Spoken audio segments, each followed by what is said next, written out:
So we've just had a talk about sort of nourishing the soul, so I think it's fitting that I now talk about nourishing the body.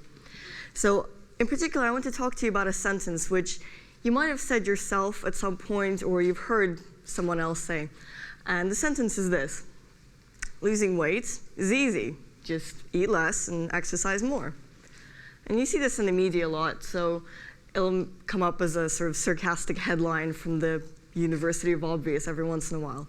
And it seems like a rational premise. So if calories in is less than calories out, you lose weight, right? No. It's how it would work if we were talking about, say, lab rats. And it's, a totally legitimate thing from a physiological standpoint. But if we're talking about people, it's more complicated than that. So what can psychology research tell us about weight loss? Well, first, let's look about some of the assumptions we have about how easy it's going to be for us. So a few years ago, there was a survey where they asked people who were trying to lose weight what sort of weight loss they were aiming for. And the average for that was around 25 kilos, or 55 pounds. So the actual average weight loss that people report after 12 months of just eating less is around 6 kilos. Okay, so people who eat less and exercise more, around 8. But still a lot less than you would expect. And that's just the people who stuck to it. So that's, out of everyone that started out, at the end of the 12 months, only 50% are still in, making effort.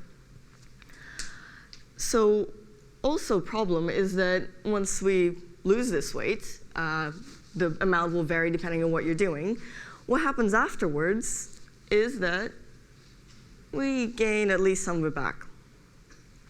So basically, what empirical research suggests to us is that for the vast majority of us, just eating less as a weight loss strategy really, really doesn't work, right? So obviously, this is a problem because our expectations do not align with reality. And in part, these expectations are perpetuated by the media and commercial weight loss programs, which promise us quick, easy, and drastic weight loss. And what happens is we then internalize these beliefs, and we try to lose weight by sheer willpower alone, and then we're not very good at it, and we assume that it's because we're greedy and lazy and whatever. So this idea that if you want to lose weight, you should just eat less is wrong, and it's counterproductive. So from a psychological standpoint, why do we fail? And what are some of the things that we can do to counteract this? So I'm going to do this in a kind of problem-solution format. So first, most diets will tend to be structured around deprivation. So people will look at this really lovely food that they like to eat and say, right, I'm not going to eat that anymore because it's high in fat or high in calories or whatever. So they're in a state of deprivation, which is basically punishing yourself. And you can't do this for a very long time. Eventually, you're going to cave because being in that state is really unpleasant. So the alternative is to change your preferences. So you have to eat food you like. So if we assume that salad is really good for you, but you hate salad, don't have salad. Have something else. Okay? And it's going to take time and energy to find what it is that you like and what works for you. But it's worth it because in the long run, you will be able to do that for longer.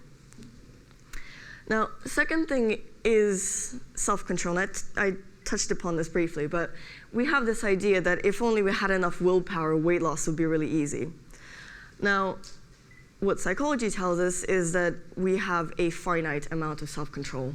Okay, if you think of it like a muscle, when you use it, you get tired.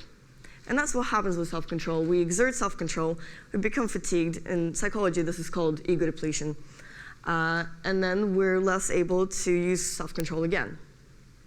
So if you think about going to the gym, right, when you really hate going to the gym, what happens is that you're going to be tired from the physical activity, but you're also going to be mentally exhausted because you're forcing yourself to do this thing that you really hate. So the alternative to that is to change your habits. So find something that includes an amount of physical exercise or physical activity, but that you like for its own sake as opposed to for the purpose of weight loss.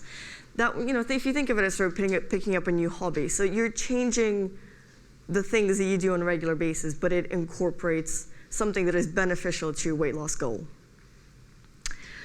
Third comes from the research of thought suppression.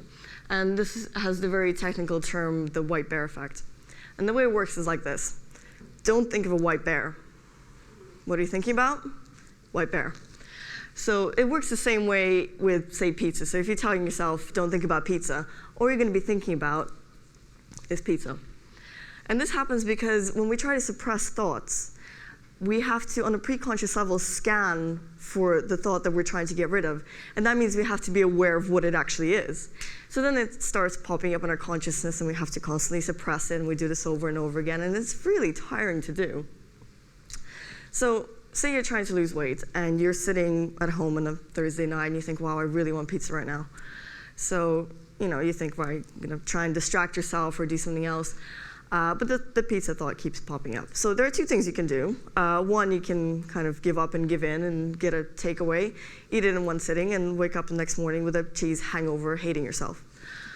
Something else that you can do is you can say, right, I want pizza right now. That's fine. So tomorrow night, I'm going to have pizza for dinner.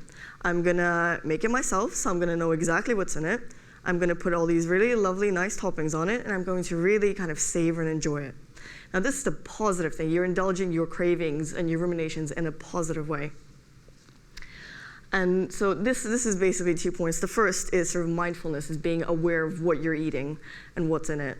And second is about sort of picking quality over quantity, because that's an attitude that will basically prevent binge eating. So what are successful dieters doing? Well, a disclaimer first. The short answer to that is we don't really know, okay? There is not very much, or there's definitely not enough research on this. Certainly not from a psychological standpoint, and this is something that needs to change, basically, but that's, a point for the academics. What we do know is that, the sort of strategies that I was talking about can be summed up in 2 key points. So the first is that people who successfully lose weight and keep it off, first of all, don't conceptualize it as a diet, okay? Diet is deprivation, it's self-punishment, and it's not sustainable in the long term. So instead, you think about making changes to your life, to the way you think and the way you behave, and then having weight loss as a byproduct of that.